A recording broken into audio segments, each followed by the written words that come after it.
మిత్రులకు నమస్కారం. మిత్రులారా, మనకు ఈ జీవితాన్ని ఆ భగవంతుడు ఇచ్చాడు. ఆ భగవంతుడు ఇచ్చిన ఈ జీవితాన్ని మనం ప్రతి క్షణం ఆస్వాదించాలి, ఆనందించాలి. అనవసరమైన ఇన్హిబిషన్స్తో, అనవసరమైన అనుమానాలతో వారిని వీరిని శంకిస్తూ మన జీవితం అంతా నెగిటివ్ థాట్స్లోకి వెళ్లకుండా చూసుకుంటూ మన జీవితంలోని ప్రతి క్షణాన్ని ఆస్వాదించి ఆనందించాలి. మన జీవితంలో మనకి ఎంతోమంది ఆప్తులు ఉంటారు. అటువంటి ఆప్తులలోని ఎవరో ఒకరితో పోలిన మనిషి మనకు ఎదురైతే ఆ క్షణాలను సెలబ్రేట్ చేసుకోవాలి కూడాను.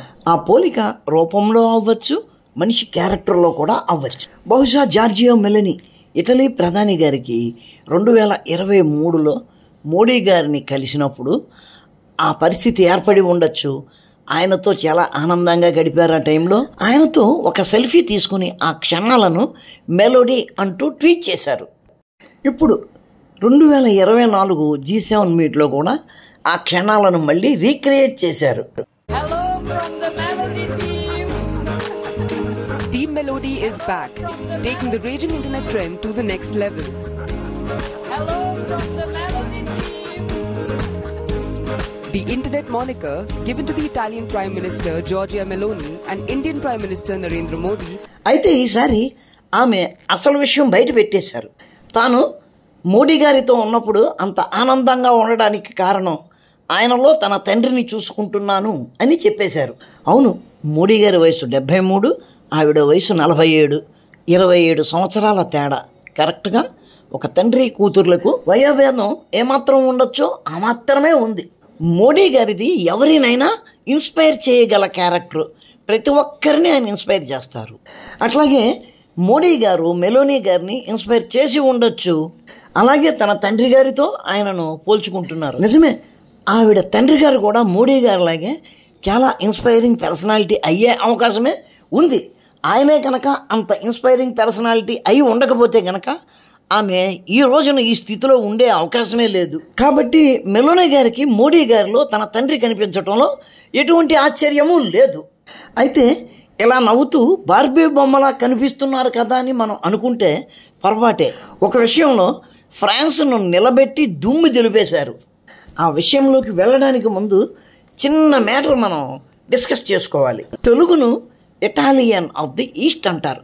ఎందుకంటే 2 భాషలు మాట్లాడుతున్నప్పుడు వినేవాళ్ళకి కొద్దిగా పోలికలు కనబడుతూ ఉంటాయి. కాబట్టి ఆమె ఏం చెబుతున్నారు అన్నదాన్ని పక్కన పెట్టి ఆమె ఏం మాట్లాడుతున్నారు, ఎలా మాట్లాడుతున్నారు ఒకసారి విందాం. మనకు భాష అర్థం కాదు కానీ మాట్లాడే పద్ధతి చూద్దాం.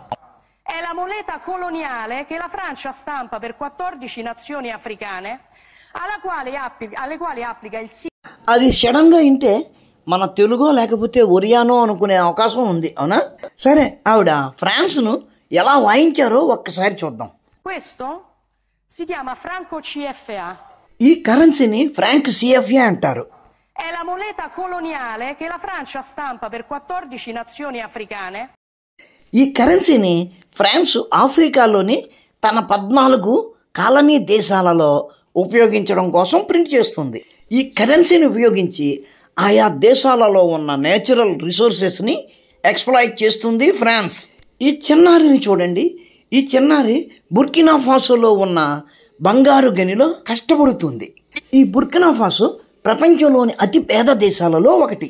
బంగారు గనులున్న బుర్కినా ఫాసో కోసం ఫ్రాన్స్ ఈ కలోనియల్ మనీని ప్రింట్ చేస్తుంది. ఈ కరెన్సీ నోట్లను ఫ్రాన్స్ ప్రింట్ చేసి బుర్కినా ఫాసోకు ఇచ్చినందుకు గాను బుర్కినా ఫాసో చేసే ఎగుమతుల ద్వారా వచ్చే ప్రతి రూపాయిలోనూ ₹1 ఫ్రాన్స్ మింగేస్తుంది. ఈ చిన్నారి ఆ బంగారు గనులలోని గుహలలో సేకరించిన బంగారంలోని సగం ఫ్రాన్స్ బొక్కసానికి చేరిపోతుంది. దీనికి మందు ఆ ఆఫ్రికన్లను యూరోప్ దేశాల్లోకి తీసుకురావడం కాదు. ఇక్కడి డైలాగ్ మాత్రం ఆడపులి నోట్లోంచే మనం వినాలి. La soluzione è liberare l'Africa da certi europei che la sfruttano e consentire a queste persone di vivere di quello che hanno. ఆ ఆఫ్రికా దేశాలను కొన్ని యూరప్ దేశాల కబంధ హస్తాలలోంచి విడిపించి వాటి వద్ద ఏవైతే వనరులు ఉన్నాయో ఆ వనరులతో అవి స్వేచ్ఛగా బతికే అవకాశాన్ని కలిగించాలి. చైనా, అమెరికా అన్ని బలమైన దేశాలు కూడా మరో దేశాన్ని ఆక్రమించి దానిని దోచుకోవాలి అని ఇప్పటికీ ప్రయత్నిస్తుంటే 75 సంవత్సరాల క్రితం మనం ఎట్లా అయితే బానిసలుగా బతికామో ఆఫ్రికా దేశాలలో ఇప్పటికీ యూరప్ దేశాల బానిసత్వంలో ఉన్న దేశాలకు స్వతంత్రం రావాలి అని ఈవిడ అర్థిస్తున్నారు. ఇది కదా హ్యూమనిటీ అంటే, ఇది కదా మానవత్వం అంటే. ఒకే గూటి పక్షులు ఒక దగ్గర ఎట్టా చేరుతాయో ఒకే మనస్తత్వం ఉన్న మనుషులు ఒకే దగ్గర చేరుతారు అనడానికి నిదర్శనం.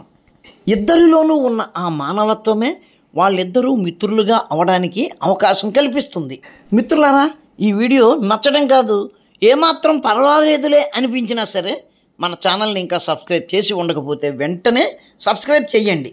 అలాగే మీ అభిప్రాయాన్ని కూడా కామెంట్ రూపంలో పెట్టండి. వీడియో నచ్చితే కనుక లైక్ చేయడం మర్చిపోకండి.